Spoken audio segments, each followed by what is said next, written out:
নমস্কার বন্ধুরা, শ্রীয়ের রান্নাঘরে সকলকে অনেক অনেক স্বাগত জানাই। এগুলো হলো নোনা কাঁকড়া। কালকেই ক্যানিংয়ের বাজার থেকে আনা হয়েছে, প্রায় 3 কিলো মতো ওজন আছে। খুব বড় সাইজ পাইনি, তাই এই মাঝারি সাইজের কাঁকড়াগুলো আজকে রান্না করব। এই কাঁকড়া দিয়ে আজকে তেল ঝাল বানাবো, এটি খেতে ভীষণ সুন্দর হয়। প্রথমে এই কাঁকড়াগুলো মা ছাড়িয়ে দিচ্ছে, আর আমি কাঁকড়ার ঝালের জন্য যা যা লাগবে সেই জোগাড়টা করে নিচ্ছি। কাঁকড়াগুলি বাঁধাই ছিল, তাই পরিষ্কার করতে ভীষণই সুবিধা হয়। কাঁকড়াগুলি বাঁধা থাকলে যারা প্রথম কাটে তাদেরও কাটতে অসুবিধা হয় না। তো এই রকমভাবে কাঁকড়াগুলো পরিষ্কার করে নিচ্ছি। তারপর ধুয়ে আবার খুব ভালো করে পরিষ্কার করে নিতে হবে। এই কাঁকড়ার রেসিপিটি বানাবো আমরা সমুদ্রের বিচে, দেখবেন যে ধরনের কাঁকড়ার ঝাল খেয়ে থাকি, একটু ঝাল ঝাল, সেই ধরনের তেল ঝাল বানাবো। তো আপনারা দেখতে থাকুন কিভাবে এই কাঁকড়ার তেল ঝালটি বানাই। দেখুন এই রকমভাবে কেটে নিচ্ছে, তারপরে পরিষ্কার করে ভালো করে ধুয়ে এই বাটির মধ্যে রাখা হচ্ছে। তারপরে কাঁকড়াগুলি আবারও মাঝখান থেকে পিস করে আর একবার করে ধোয়া হবে। এই কাঁকড়াটার মধ্যে আবার খুব ভালো লাল ঘিও হয়েছে, আমরা এগুলোকে ঘি বলি। কাঁকড়াগুলি সব কাটা হয়ে গেছে, দেখুন এখানে কাঁকড়াগুলি খুব ভালো করে কেটে পরিষ্কার করে নিয়েছি। টমেটো কুচি, ধনেপাতা কুচি, আদা রসুন বাটা আর সরু সরু করে পেঁয়াজ কুচিয়ে নিয়েছি, আর কয়েকটি কাঁচা লঙ্কা চিড়ে নিয়েছি। প্রথমে কাঁকড়াগুলির মধ্যে হলুদ গুঁড়ো, ঝালের গুঁড়ো আর নুন খুব ভালো করে মিশিয়ে নেব। আর এই রান্নাটির জন্য একটি ভাজা মশলা বানিয়ে নেব। প্রথমে দিয়ে দিচ্ছি জিরে, ধনে, 4টে শুকনো লঙ্কা আর গোটা গরম মশলা। মশলাটি খুব ভালো করে ভেজে নেব, ভেজে ঠান্ডা করতে দেব, তারপর বেটে নেব। মশলাটি একটু লাল করেই ভাজবো। তারপর কড়াইয়ের মধ্যেই 2টি তেজপাতা, 2টি শুকনো লঙ্কা ভেঙে দেব। তারপর দিয়ে দেব সর্ষের তেল। এখানে আমি সর্ষের তেলের পরিমাণটি একটু বেশিই দেব, কারণ এই রান্নাটিতে একটু তেল বেশি হলে ভালো হয়। একটু বেশি পরিমাণে এই তেলটি দিয়ে তেলটি খুব ভালো করে গরম করে নেব। তারপর যে পেঁয়াজগুলি কুচিয়ে রেখেছিলাম, সেই কুচিয়ে রাখা পেঁয়াজগুলি দিয়ে দেব।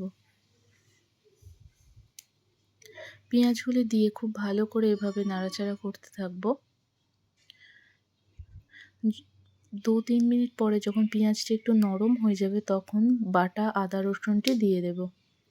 আদা রসুন বাটাটি দিয়ে এভাবে 2 থেকে 3 মিনিট ভালো করে নাড়াচাড়া করে নেব, যাতে আদা রসুনের কাঁচা গন্ধটি চলে যায়। তারপরে কাঁকড়াগুলি এর ওপরে দিয়ে দেব।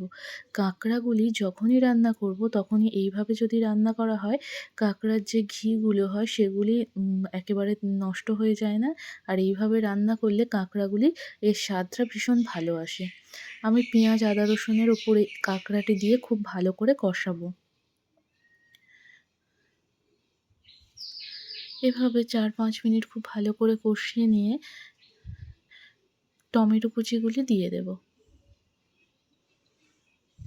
তারপর আবারও খুব ভালো করে কষাতে থাকব। এই কাঁকড়ার ঝালটি খেতে অসাধারণ সুন্দর হয়। আর আপনারাও যখন কাঁকড়া রান্না করবেন, যদি এইভাবে রান্না করেন, দেখবেন এর স্বাদটা ভীষণ ভালো আসে। তারপরে দিয়ে দেব নুন আর হলুদের গুঁড়ো। দিয়ে আবারও কাঁকড়াটির সাথে ভালো করে মিশিয়ে এখানে আমি দিয়ে দিচ্ছি কাশ্মীরি লঙ্কার গুঁড়ো। যেহেতু আমি আগেও কাঁচা লঙ্কা ব্যবহার করেছি আর ভাজা মশলাটির মধ্যেও শুকনো লঙ্কা আছে, তাই আমি ঝালটি একটু অল্প পরিমাণেই দেব।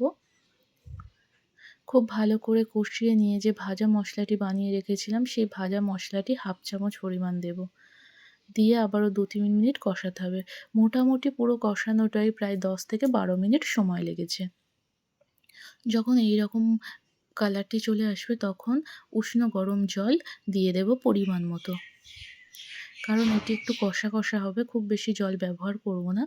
এখানে আমি 1/2 মগ পরিমাণ জল দিয়েছি। তারপর ঢাকা দিয়ে দেব 10 মিনিটের জন্য। 10 মিনিট পর ঢাকাটি খুলব। ঝোলটি আগের থেকে দেখুন অনেকটা গাঢ় হয়ে গেছে, আর কাঁকড়াগুলিও খুব ভালো করে সিদ্ধ হয়ে গেছে। এরপর উপর থেকে ধনেপাতা কুচি দিয়ে দেব। আর খুব সামান্য পরিমাণে গরম মশলা দিয়ে দেব। এটি চাইলে দিতেও পারেন, নাও দিতে পারেন। গরম মশলাটি দিয়ে আবারও 5 মিনিট ঢেকে নামিয়ে নেব। দেখুন তৈরি হয়ে গেছে কাঁকড়ার অসাধারণ রেসিপি। এটি খেতে খুবই সুন্দর হয়। আপনারা অবশ্যই এটি বাড়িতে ট্রাই করুন আর কমেন্ট করে জানান কেমন হয়েছে। দেখা হচ্ছে আপনাদের সাথে পরের কোনো ভিডিওতে।